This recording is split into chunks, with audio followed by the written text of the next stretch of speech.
kita ini warga negara, baik yang mendirikan organisasi berafiliasi dengan organisasi pro-Israel atau pribadi-pribadi warga negara Indonesia yang melakukan kerjasama strategis dengan organisasi pro-Israel harus dihalalkan.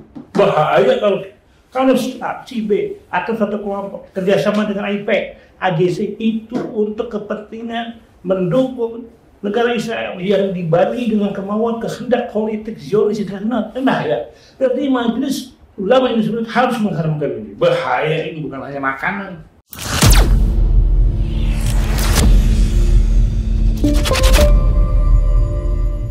Itu kita nggak mau bertentangan dengan konstitusi.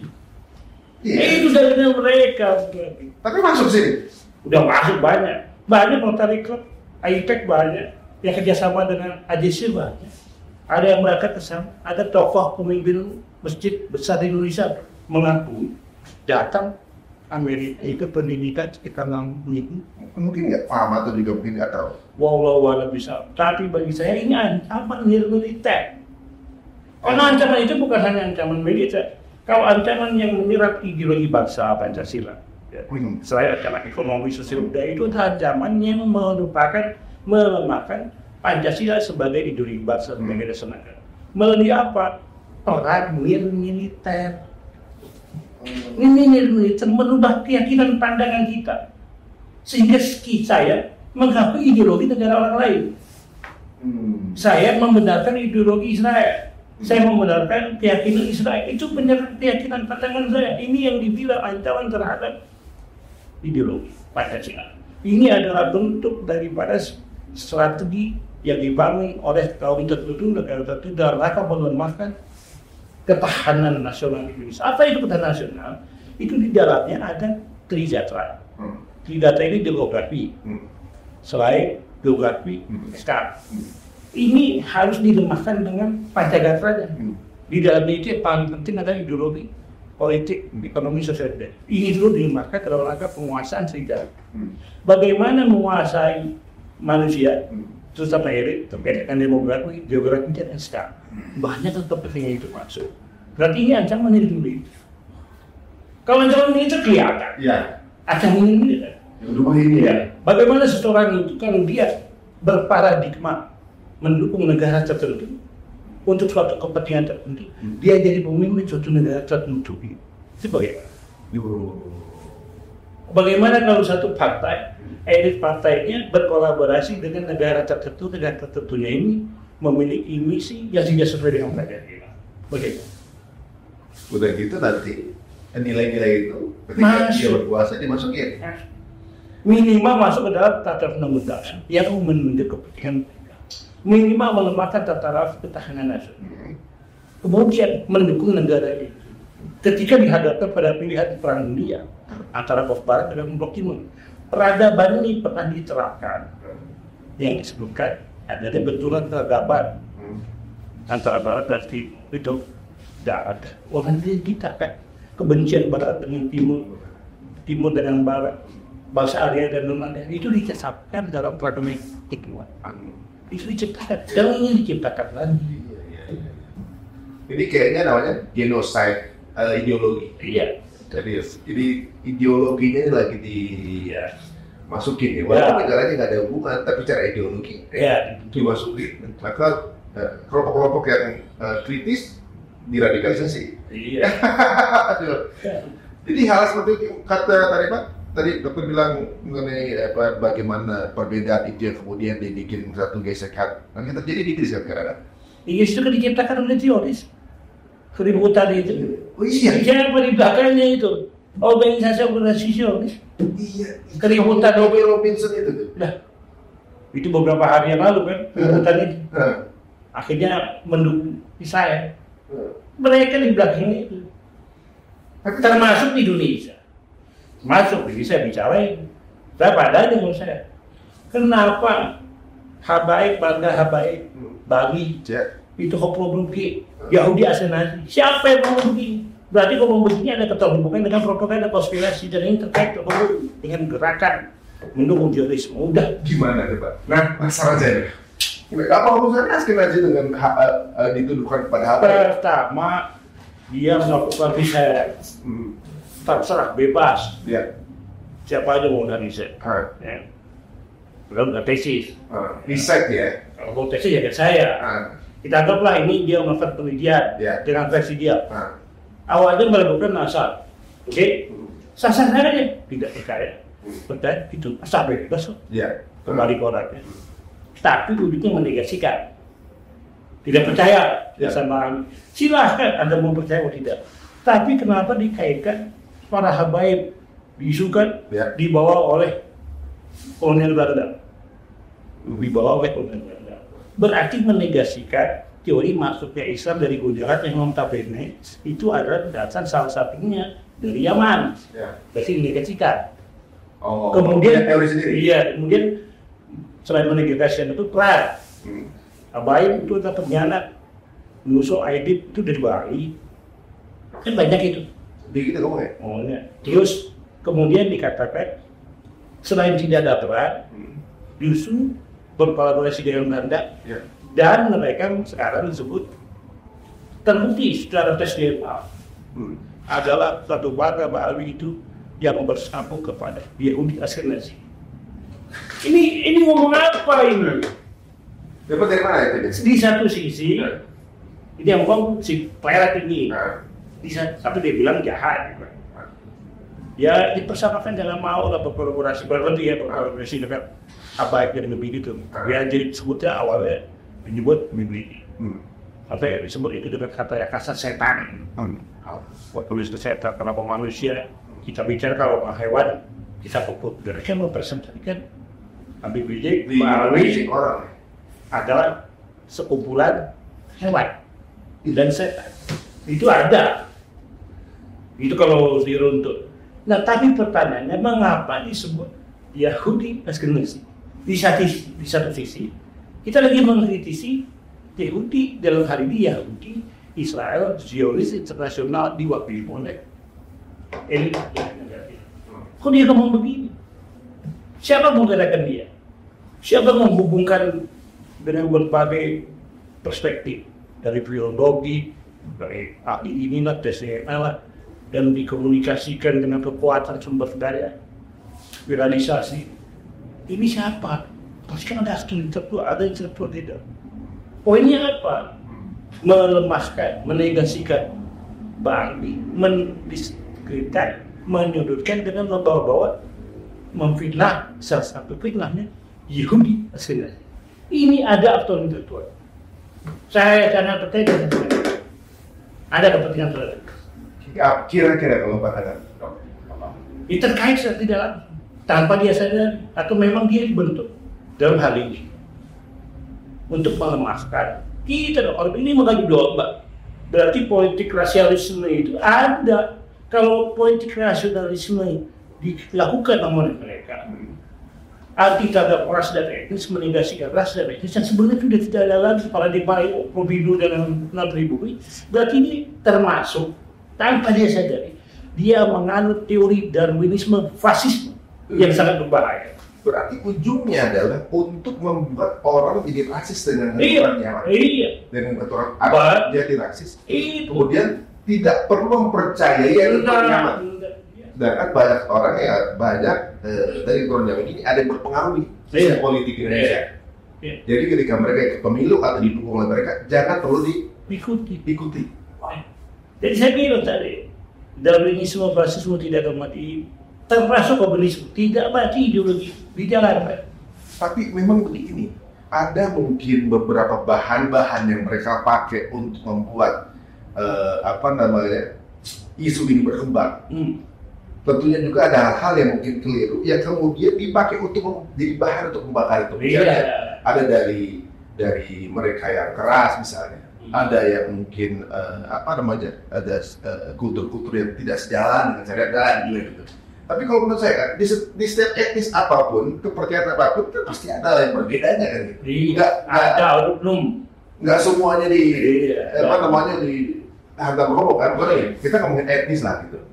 Di beberapa etnis ada yang suka korupsi misalnya, gitu kan? Ada yang sukanya berantem besar, gitu kan? Tapi kan oknum. Nggak semua. Tidak mewakili semua. Benar. Jadi semuanya dihantam. Jadi ngomongin ya ras segala ras gitu.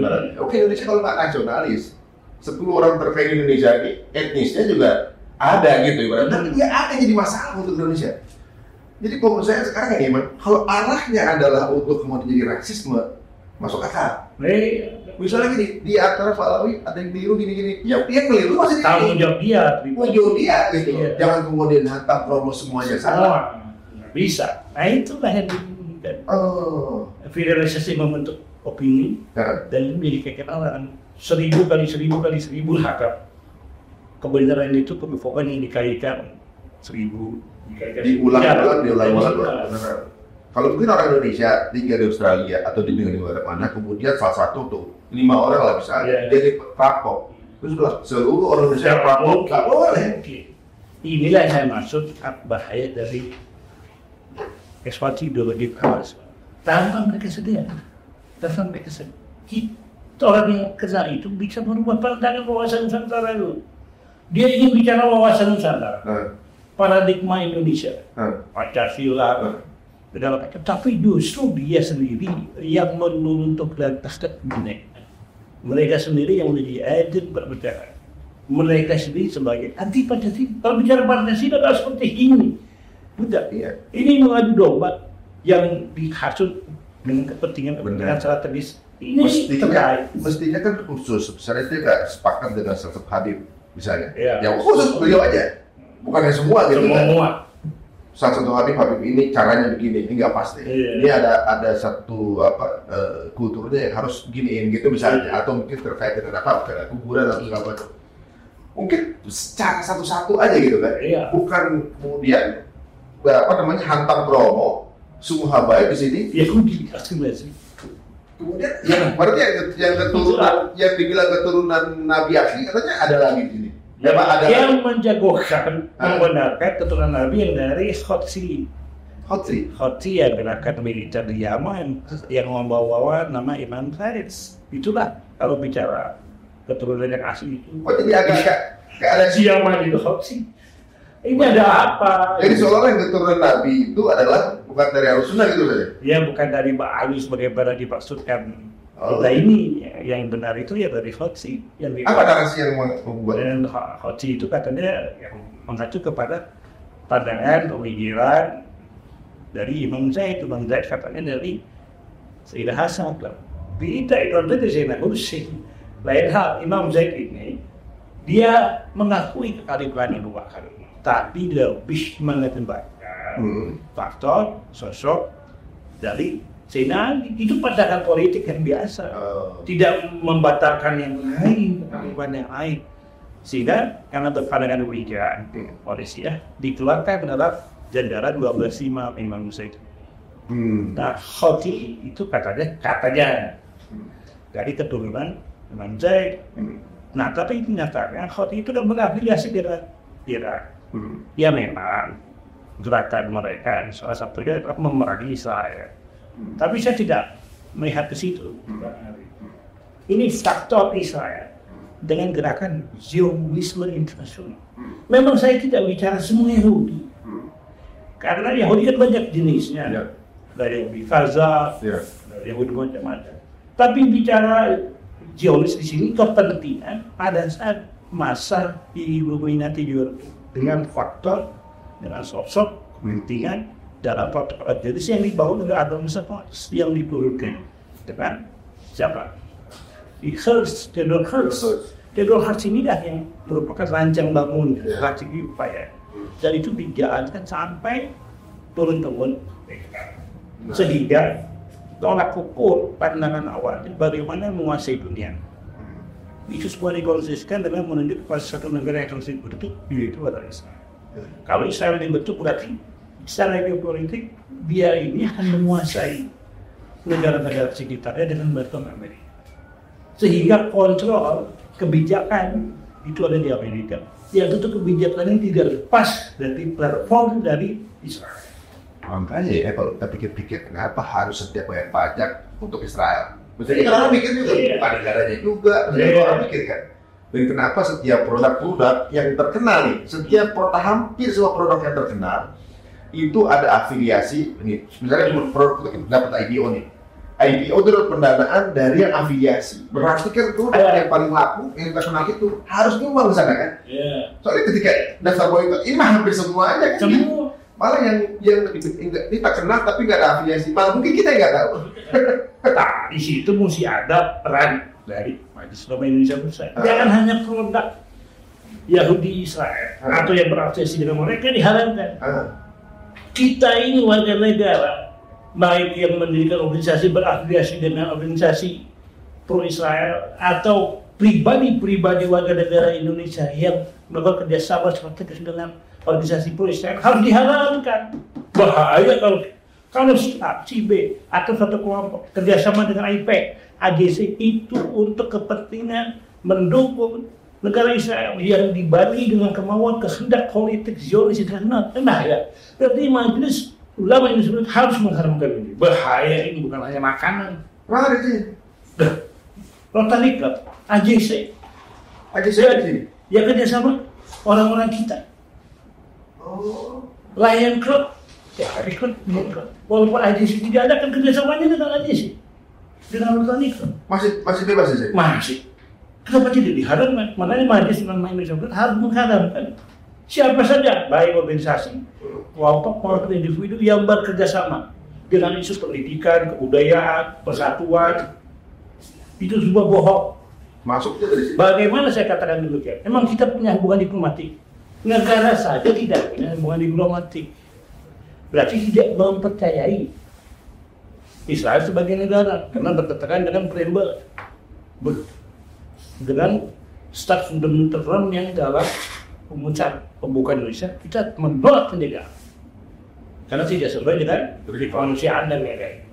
Tapi ada warga negara yang kerjasama. Berarti sudah di luar negara. Berarti orang ini apa?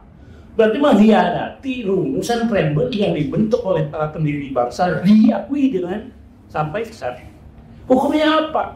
Kalau negara saja tidak mengakui, negara ya tidak ada hubungan diplomatik. Warga negara kita, tokoh kita kerjasama. Harus diharamkan, bukan hanya produk. Kalau sampai misalnya di negara kita yang kemudian akhirnya bekerja sama, misalnya gini, kan tujuannya mereka, kita ini kan ada hubungan diplomatik. Iya. Maksudnya dari itu lain. Yang kemudian memberikan misi kepada siapapun nanti yang terpilih misalnya, membuat merubah undang-undang jadi ada bisa aja kan? Bisa aja nanti siapapun misalnya kemudian berubah. Mungkin ada yang berubah undang-undang dasarnya lah, atau mengubah kebijakan tiba-tiba jadi punya hubungan kan? Iya. Nah, kan nggak bisa ngapa-ngapain kan? Udah dipilih, udah di situ lagi, dan dia tetap punya misi lain. Itu gimana jadinya? Ya, kalau saya pribadi saya tidak setuju kalau negara melakukan hubungan diplomatik. Boleh melakukan konflik asal Israel mengakui eksistensi Palestina sebagai satu negara dan tidak melakukan tindakan invasi militer. Nah, bicara soal Palestina nih, kalau menurut Pak Dokter sendiri misalnya nih, mereka udah punya rancangan blueprint yang cukup lama. Kejadian 7 Oktober ini, mereka sudah menyiasatnya atau memang mereka sudah tahu apa yang terjadi suatu saat, atau hanya butuh trigger, atau gimana nih? Pertolongan. Kalau bahasa saya dia yang menciptakan keseluruhan kegaduhan, pembantaian, genosid dan penguasaan di negara Palestina dan sekitar. Itu mereka ciptakan dan nanti. Jadi genosid itu mereka inginkan. Itu untuk sendiri, bangsa sendiri dia Yahudi, Holocaust. Iya, kemarin dia sendiri yang ciptakan. Dia menciptakan Holocaust dan kemarin bukti bahwa sebenarnya karena 7 Oktober ya kemudian banyak warganya terbunuh. Itu dari bukti yang terjadi itu dihabis pakai Apache dan tank. Iya. Sedangkan penjual Palestinanya nggak punya itu, cuma pakai truk kan gitu kan. Yang kemudian tugasnya mengambil orang bawa masuk lagi terus kemudian ternyata dieksekusi oleh helikopter itu, dan ini yang bukan media Israel sendiri bahwa mereka dieksekusi oleh tentara mereka sendiri sampai akhirnya salah satu sandra testimoni yang melindungi dia justru orang Palestina itu, penjual Palestina yang ini dia yang melindungi dia karena lagi ditembakin sama Apache-nya. Jadi saya ditembaki oleh apa namanya tank atau juga apa dari negara saya sendiri bantu. Dia ciptakan, memang dia dikehendaki. Jadi sadar sebenarnya nggak begitu penting buat. Dia dalam rangka melemahkan perjuangan. Itu yang dipanggil psikopat, terapi psikologi juga akhirnya. Itu yang membentuk psikologi orang. Nah itu tidak berlaku. Akhirnya orang pada saat itu dan sekarang banyak yang membenarkan apa? Benar ada Holocaust, benar ada antisemit. Lalu mereka diciptakan. Iya benar-benar. Teroris, orang percaya teroris belum tidak seperti pemahaman mereka. Apa tujuannya mereka bikin begitu lagi? Apa periode ketiga? Iya memang itu. Mereka mau Saya sangat yakin Zionis internasional yang menjadi elit yang menggerakkan Israel yang bukannya dari kepentingan mereka ini membentuk dalam rangka mempertemukan 12 bata piramid dengan satu bata yang masih tersisa dan mengambang. Itulah Dajjal dan pakai antikris. Jadi tuh pengen ada misi ini terjangkau. Nah iya lah. Pantesan sekarang cari gara-garanya bukan cuma ke Gaza, ke mana? Hizbullah juga kan. Ya karena orang kita jadi perang itu. Akhirnya selain Amaru, Parsi dan lain-lain, perang terakhir itu memang Dajjal dengan 70.000 sudah jadi sebagai Al-Muhammad. Kan itu. Tidak ada perang lain selain perang yang besar itu Al-Muhammad. Tapi kalau perang ada Armageddon, di Armageddon itu di mana Palestina. Kalau mereka Armageddon nanti perang siapa? Palestina. Di Palestina. Armageddon di mereka. Ya, Armageddon. Bu di Armageddon. Armageddon itu mungkin bukit daerah Palestina. Armageddon. Nah, berarti sekarang ini sedang menuju besar apa belum? Yang sekarang nih. Tapi sebenarnya kan ada perang antar kita dengan Rom dengan Ansi dan lain. Kalau bagi kita. Iya. Tapi kan yang paling penting di sini peperangan itu kan mesti diciptakan, Bang Ari. Nggak mungkin. Ada. Kita lihat aja Perang Dunia I, Perang Dunia II. Itu diciptakan. Belum lagi perang pemikiran. Perang pemikiran, udah Nikolai membentuk orang keyakinan dengan kapitalis, sosialis. Itu kan perang pemikiran. Tesis, antitesis. Ada lagi udah spiris, liberalis. Itu semua. Iya mereka pemikiran mereka. Mana ada orang Islam kecuali orang Islam yang menyimpang yang benar-benar menyimpang. Ini kan memang sudah mereka konsepsikan dan daya gunakan dari semenjak dulu gerakan-gerakan itu. Karena pemikirannya juga tadi saya sebutkan dia semua. Jadi semua ideologi yang tercipta selama dia semua. Dia yang bikin orang liberalis juga semua dia. Kapitalis, liberalis semua dia. Uluhum semuanya dia. Uluhum. Nggak ada. Islam tuh ya sendirian aja gitu. Ya karena Islam menolak loh. Nggak ada seperti paham gitu. Ada kebenaran. Tapi bukan yang dimasukkan dengan pemikiran dia. Sekarang contoh humanisme, feminisme, itu semuanya, monoisme itu semua. Di hukum juga ada, kita belajar hukum yang humanistik, feministik ada.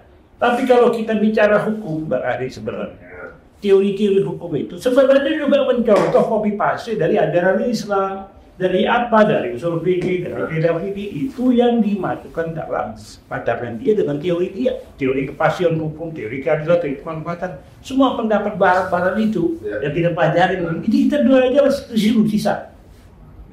Semua pendapat para ahli utama hukum Islam dalam hal fikih, kitab fikih itu diganti bahasanya. Jadilah kita pelajarin di bahasa zaman bahwa ini pendapat dari Sipulan, apa dari setelah tentang ini jadi inventap, ini mau jadi dihancur. Senda orang-orang itu ngambil pelajaran dari Islam. Kita belajar sisa. Jadi seolah-olah kemudian orang Islam belajar itu. Ya, tapi dalam hal ideologi mereka masuk dengan pikiran lain. Ideologi politik, ekonomi, sosial budaya, tambah lagi gerakan westernisasi, modernisasi. Yang membentuk pikiran kita ke barat-baratan. Oh, jadi memang kita jadi dari ilmunya disadur, kemudian dirubah mindset, tujuan, pola pikirnya arahnya kemana? Ya tadinya misalnya lillah, jadi ke duniaan kan gitu kan. Sebenarnya dasar ilmunya diambil dari kita. Cuman akhirnya kita kan memiliki pemahaman yang lain, mengikuti pandangan mereka. Tapi kan kita mesti kritis, siapa yang jahat Kelsen? Asal usulnya apa? Original apa? Mereka tidak terlepas dari kepentingan Illuminati kan? Di episode yang lalu ini ada yang unik juga nih, Dok. Jadi ibaratnya bahwa dunia pendidikan itu adalah dalam rangka membuat mindset dan isi kepala manusia itu dimasukkan ke dalam satu kotak, di mana di frame untuk mempercayai di dalam kotak ini. Gitu ya, kemudian nggak keluar dari situ. Gitu. Yang itu pokoknya nggak di luar dari hukum Islam. Gitu, kan? Bahwa dalam dunia itu biar sukses ya di kotak ini aja, frame berpikirnya. Gitu ya, kemudian diciptakan untuk menjadi labor society lah gitu, ibaratnya ada orang-orang pekerja yang aktif gitu. Makanya ada keluaran mungkin ya, ini istilah out of the box. Ya, kalau dalam misalkan Hank Ellison, Stauffenberg teori segitiga, akhir segitiga. Jadi nggak lepas dari itu, dari dasar negara sampai ke bawahnya, hanya begitu. Tapi pertanyaannya, yang membentuk Pancasila, yang membentuk konstitusi itu siapa? Ada nggak pikiran-pikiran nuansa-nuansa Islam itu ada? Ya ada, nggak mungkin. Ya. Penempatan Tuhan yang Maha Esa sampai ke tentang keadilan sosial, 4 keadilan politik, dan semua itu tersambung. Itu kan Ahmad Ghazali Satya, itu Khamsah, menjaga kepentingan yang 5. Tapi kan kita nggak mau belajar. Tapi kalau diurutkan itu tetap menjaga keyakinan, kepentingan agama, sila pertama, sila kedua itu maksudnya ada yang berada, itu kan menjaga jiwa. Persatuan Indonesia, persatuan ini menjaga keturunan terus berlanjut. Rakyatan yang dipimpin oleh hikmah kebijaksanaan dalam persatuan pemikiran, itu kan dari kuncinya hikmah, itu menjaga akal. Kalau hikmah, itu hikmah sapi. Akal. Karena tidak mungkin orang bermuasara dalam kepentingan kolektif tanpa dibarengi dengan akal kita.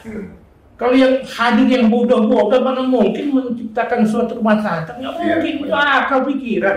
Hikmah itu. Terus ada sosial. Bagi surga itu. Ini kan menjaga harta. Berarti magosi dasarnya dan khamsah berkesesuaian dengan 5 sila itu. Kenapa ini tidak dipikirkan? Kenapa ini tidak menjadi mindset berpikir kita? Ini berkesesuaian dengan piagam Madinah Rasulullah SAW.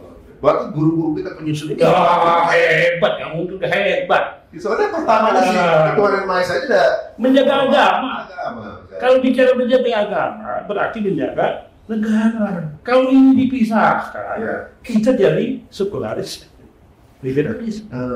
Kalau dipisahkan, berarti kepentingan siapa yang masuk? Kepentingan pemikiran yang keblik itu.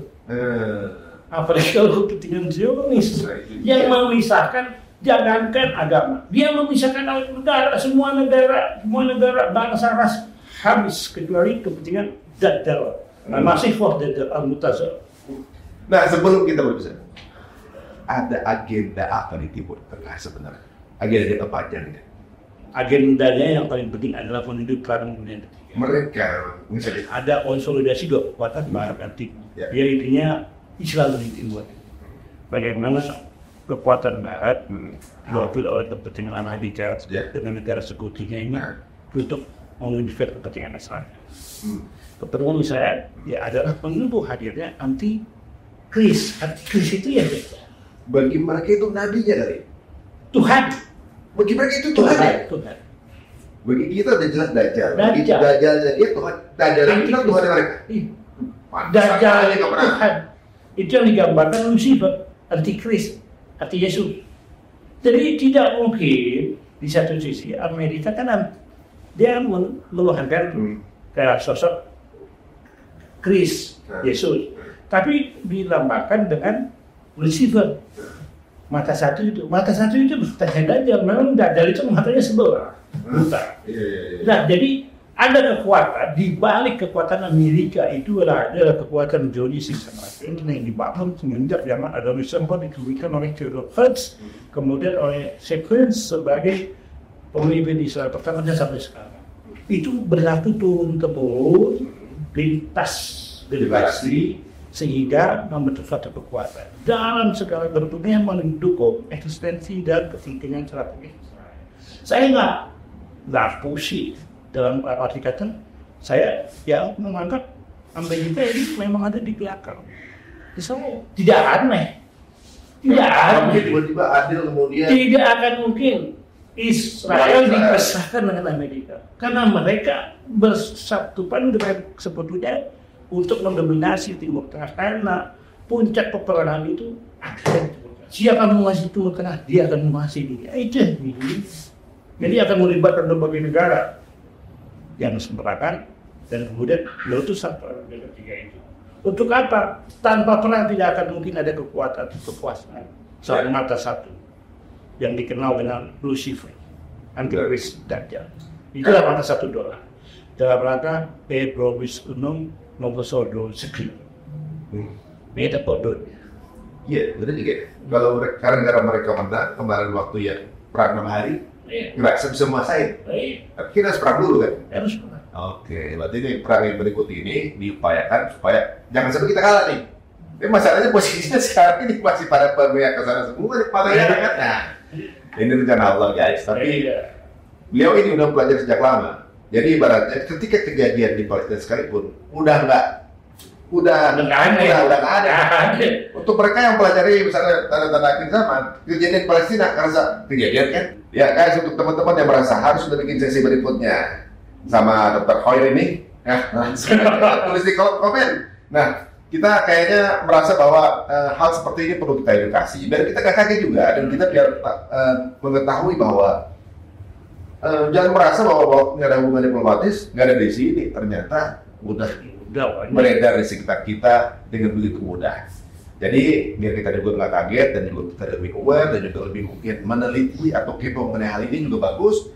Mudah-mudahan akan jadi suatu kebaikan. Mudah-mudahan yang dapat cerita waktu ada keberuntungan secara edukasi. Nggak nurut-nurut aja. Diuntungkan dengan pemikiran yang kita sampaikan. Jadi kalau kemarin kita menjaga rewarding, waspada dini. Ya. Waspada. Biar nggak kaget juga. Dan siapa tahu unik sebenarnya nunggu hari seperti apa sih. Iya. Terima kasih nih Dok untuk infonya dan jangan kapok kita undang lagi. Asik soalnya. Dan teman-teman semua jika dirasa ini menarik, mau silakan share sebanyak-banyaknya. Boleh kalian potong-potong buat TikTok juga terserah sebanyak-banyaknya. Karena kita senang gitu kalau teman-teman kemudian ikut diskusi bareng, mikir bareng kita, kemudian ngasih ide dan juga kemudian ngasih masukan. Atau ada juga yang meneliti secara pribadi, mau silakan. Sampai ketemu lagi di episode berikutnya. Assalamualaikum warahmatullahi wabarakatuh.